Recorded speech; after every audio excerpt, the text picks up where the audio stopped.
Nipsey Hussle, a Grammy-nominated rapper, was shot to death over the weekend in Los Angeles. His death is being mourned not just because of the loss of a promising talent. It was also a blow to the African-American community in South LA, where he had turned his life around dramatically and was working to improve opportunity for others. He's the focus of our arts and culture segment tonight, Canvas. Nipsey Hussle was riding a career high.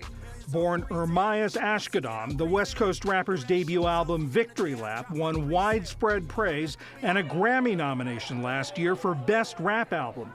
As a teen, he belonged to a gang called the Rollin' 60s. His music drew on that past all my life, been grinding all my life, and how he turned his life around. Spoke some things into the universe and they appeared. I say it's work that I won't say it's fair. Even as his star rose, Nipsey Hussle became an entrepreneur, working to revitalize the Crenshaw neighborhood of Los Angeles, where he was born and raised. Right now, we on 59th and 3rd Ave. I grew up a couple blocks from here. Last year, he partnered with the brand Puma to renovate a local elementary school's playground and basketball courts. Hussle was deeply involved in Destination Crenshaw, an open-air public art project in the neighborhood that begins construction this spring. Last year, the rapper opened a shared working space called Vector 90. It's designed to connect young talent in impoverished communities with opportunities in Silicon Valley. Hussle also owns several businesses in the neighborhood where residents mourned his death overnight. What he meant to the community, if you want to look around right now, every single person that's out here spending their time here, they're here because he spoke to them in some way. He inspired them in some way.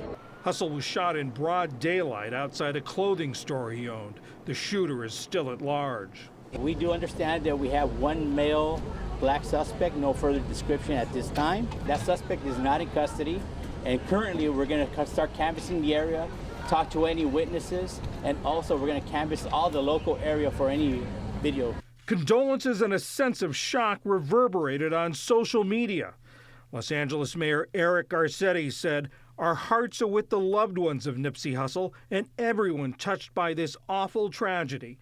LA is hurt deeply each time a young life is lost to senseless gun violence."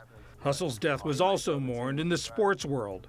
Stephen Curry of the Golden State Warriors. I got to know him last year and had a great conversation about who he was as a person, what he stood for, what his message was, how he tried to inspire people, considering where he grew up, senseless crimes that don't need to happen, especially with a guy that was doing what he was doing.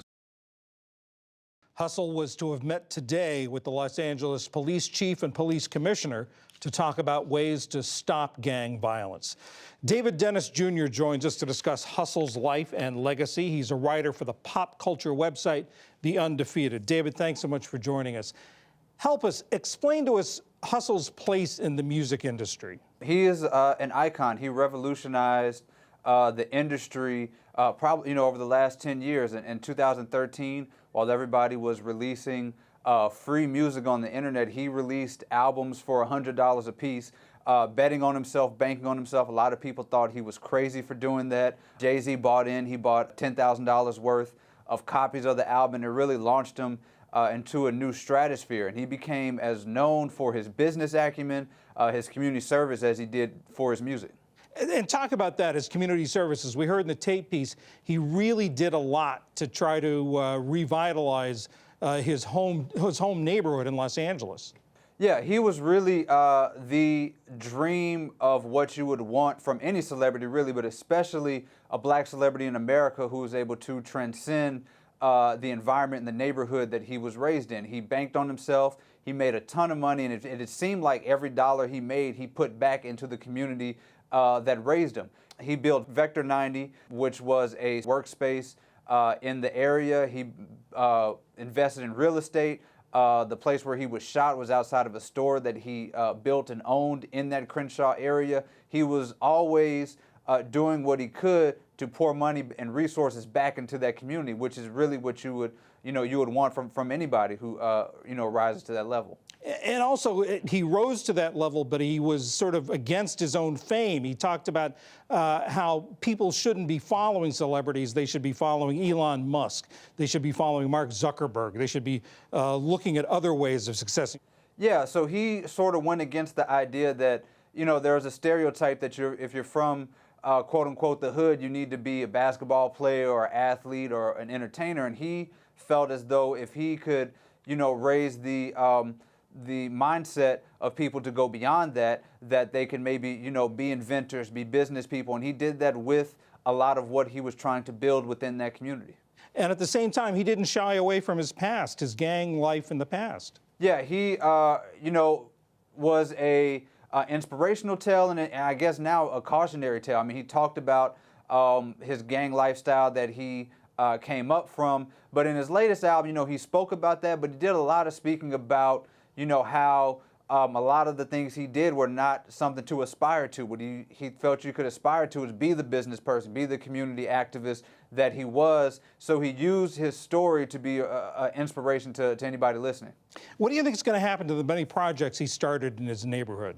I would like to think that they're going to keep going. I think that, through tragedy you can find some rays of hope and rays of light, and I think that he inspired everybody. I think that we can follow his path, and I think more people will see what he did has brought a lot of light to his endeavors, and I think maybe he can inspire some other celebrities and just common folk, just regular people like you and me, to go out there and try to invest in our own communities and do what we can. I think that this can be a real galvanizing moment across the country. What do you think is going to be the bigger legacy that he leaves, his music or his work in the community?